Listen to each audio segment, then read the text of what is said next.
Miss. Okay okay, அது கஷ்டம்டா அம்மு. அப்பாவுக்கு எப்படி உன் கூடவே இருக்கணுமோ அப்படி இவங்க அப்பாவுக்கு இவ கூட இருக்கணும்னு நினைப்பாங்கல்ல. என்ன என்ன பத்தி ஏதோ பேசுற மாதிரி இருக்கு.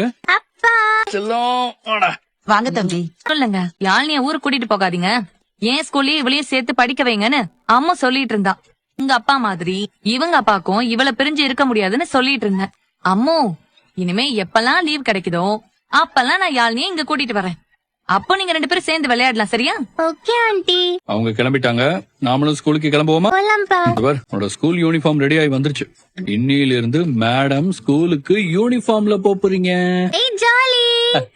அம்மா, எனக்கு ஸ்கூலுக்கு டைம் ஆச்சு, நான் போய் ரெடி ஆயிட்டு வரேன். இனிமே யூனிஃபார்ம் போட்டு சமத்தா போகணும், சரியா? உங்க மிஸ் வர்றதுக்குள்ள நீ யூனிஃபார்ம் போட்டு ரெடி ஆயி வா. யார் ஃபர்ஸ்ட் வராங்கன்னு பாப்போம். நீங்க இருங்க தம்பி, அவளுக்கு யூனிஃபார்ம் எல்லாம் போட்டு விட்டு நான் ரெடி பண்ணி விடுறேன். கொண்டா. ஆஸ் அ டீச்சரா நம்ம எல்லா ஸ்டூடெண்ட்டையும் ஒரே மாதிரி தான் ட்ரீட் பண்ணி ஆகணும். மத்த ஸ்டூடெண்ட்ஸ் எல்லாம் எப்படி ட்ரீட் பண்ற